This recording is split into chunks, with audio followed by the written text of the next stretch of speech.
이번에는 두 번째 대선 뉴스로 이동을 하겠습니다. 어떤 대선 뉴스일지 지금 공개합니다.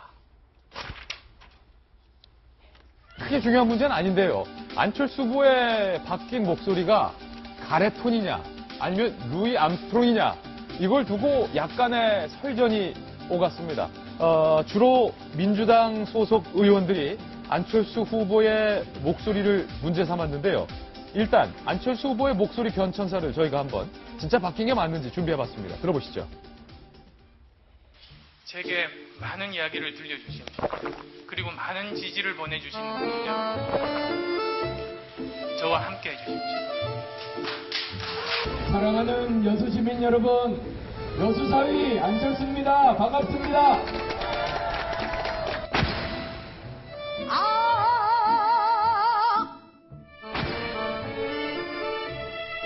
저 안철수 오직 국민만 믿고 안철수답게 당당하게 승리하겠습니다. 진짜 바뀐 게 맞군요. 상당히 조용조용했던 화법이 확 바뀌었는데 문제는 민주당 안팎에서 이런 안철수 후보의 목소리 변화에 대해서 이런 논평들을 내고 있습니다. 살펴볼까요? 먼저 오랜만에 전 민주당 의원이 정청래 전 의원이 이런 글을 썼어요. 안철수가 이상해졌다. 나는 이거 안철수의 오바라고 생각한다. 어색하고 오글거린다. 안 맞는 옷을 입은 것처럼 어색한 웃음처럼 소리친다고 강한 것은 아니다. 이렇게 얘기를 했고요. 안도현 문재인 캠프 전북 경선 캠프 총괄선대위원장 시인이자 교수이죠. 안도현 시인 이렇게 말했습니다. 대통령 꿈에 사로잡혀 느닷없이 목소리를 바꾼 것까지는 이해가 된다. 다만 목소리를 바꾼 순간 그 사람은 스스로 가짜라는 걸 대중에게 알리는 꼴이다.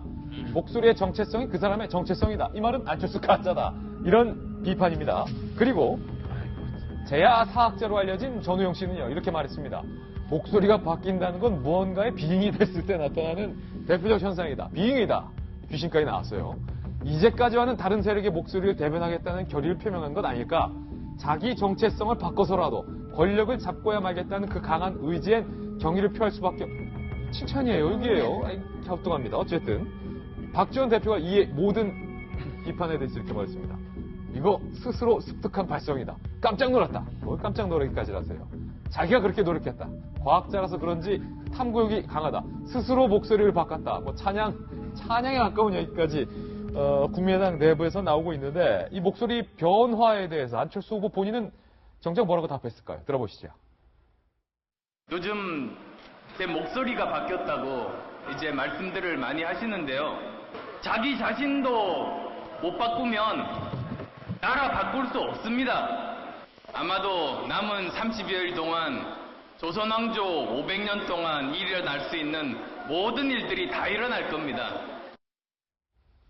뭐 정청래 의원 같은 경우는 오버, 어색, 오글, 빙의, 가짜 뭐 이런 말들이 지금 민주당 안팎에서 나오고 있는데 어떻게 보세요? 저는 우리 돌직구에서 생방 중에도 몇 번 봤는데 사실 저는 되게 어색하다고 생각해요. 근데 포지션하고 제스처하고 목소리도 맞지도 않고 그렇지만 저는 되게 좋게 봤습니다. 예. 왜냐하면 그 뭐 권력 의지가 나쁘다고 얘기를 하는데 권력 의지는 좋은 겁니다. 권력 의지만 있는 건 나쁘죠.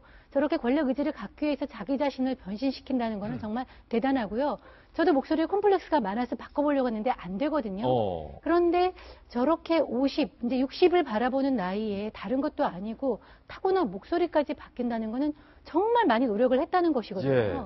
그래서 저는 이거 제가 보기에는 어색하게 보이지만 아마 현장에 가서 직접 목소리를 듣는 사람들한테는 대중 어떤 정치인으로서의 모습을 각인시키는데 어떤 큰 효과적인 그런 방법이라고 생각을 하고 예. 또 저것이 어떤 컨설팅이나 이런 전문가들의 도움이 아니라 본인 스스로 저렇게 했다면은 저거는 정말 평가를 해줘야 된다. 예. 권력 의지를 향한 어떤 도전 이런 걸로 해석을 합니다. 좋게 봤습니다. 김광덕 전 부장님, 오랜 대선 취재하셨으니까 뭐 제가 드리는 질문이 안철수 후보 들으면 좀 서운할 수도 있겠습니다만 솔직히 말해서 선거 기간 중이니까 저렇게 저음의 목소리가 나오는 거지 선거 끝나면 원래대로 돌아가지 않겠습니까?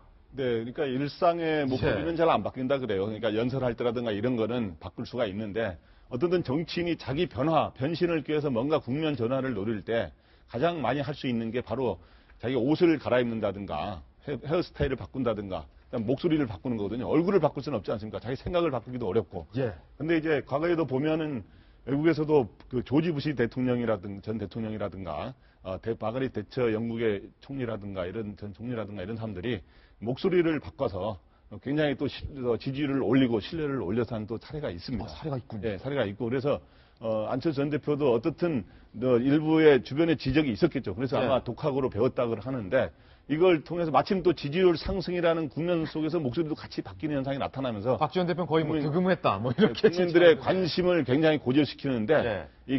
이 변화가 어떤 때는 양측면이 있어요. 어떤 때는 일관성이 없다. 신뢰를 상실하는 계기가 되는데 오히려 이번에는 권력 의지를 갖는 예. 거고 이런 긍정적인 측면에서 지지율 상승과 맞물려서 작용하고 있는 그런 상황입니다. 예, 이번에는 대선 세 번째 뉴스인데요. 대권 지형 변동과 관련된 뉴스입니다. 함께 보시죠. 민주당의 이현주 의원이 오늘 민주당을 탈당해서 국민의당 행을 선택할 예정입니다. 안철수 지지를 선언할 예정입니다. 이미 전직 대표를 지냈던 김종인 전 대표는 탈당을 해서 독자 출마를 하고 있는 상황입니다. 과연 민주당 내의 비문들이 추가 탈당을 할 것인가도 관심이 모아지고 있는데요. 먼저 대선 출마를 선언한 김종인 전 대표의 어제 발언부터 들어보시죠. 지난 세월이 모두 적폐라면서 과거를 파헤치자는 후보가 스스로 대세라고 주장합니다. 위기에 처한 국가는 아무나 경영할 수 있는 게 아닙니다. 3D 프린터를 3D 프린터라고 읽는 사람이 할 수 있는 일이 아닙니다. 이미 망해서 과거가 된 정권을 두고 정권을 교체하자는 집단이 판단력이 있는 사람들입니까? 쓴소리를 민주당에게 날렸는데요. 오늘 탈당하는 이현주 의원은 탈당 결심에 대해서 이렇게 밝혔습니다. 이번 대선은 구질서를 청산하고 새롭게 정계 개편할 수 있는 기회다. 이 작업을 제대로 할 수 있는 후보는 안철수 후보이기 때문에 탈당을 결심한다. 이거 이현주 의원의 탈당과 김종인 전 대표의 발언 그리고 집단 탈당 이런 것들에서 좀 어떻게 봐야 됩니까? 이현주 의원은 원래 좀 탈당 이야기가 나왔던 예. 분이에요. 근데 방향이 이쪽이 아니고 원래 저쪽으로 탈당 이야기가 나왔던 분이거든요. 최명길 의원과 더불어가지고 김종인 전 대표 쪽으로 가지 않겠냐. 물론 그 전에 안철수 후보가 이제 그 같은 당에 있을 때 되게 호감을 표시했던 이현주 의원이 안철수 후보 쪽에 그랬던 그 경력이 있긴 있고요. 예.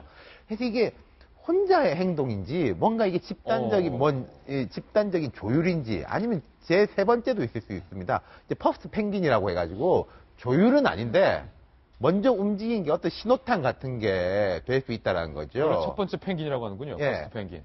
이것은 좀 모르겠습니다. 제가 볼 때는 뭐 지금 민주당의 이른바 비문 의원들이 작전을 딱 짜가지고 네가 먼저 나가고 내가 다음 나가고 이런 식으로 작전이 돼 있는 건 아니에요. 하지만 뭐 지지율의 흐름이라든지 이런 거에 따라 가지고는 조금 뭔가 이제 기세가 만들어질 것도 같아요. 예, 뭔가 심상치 않은 기류인 것만큼은 현재로서 말씀드릴 수 있다. 이렇게 좀 받아들이겠습니다.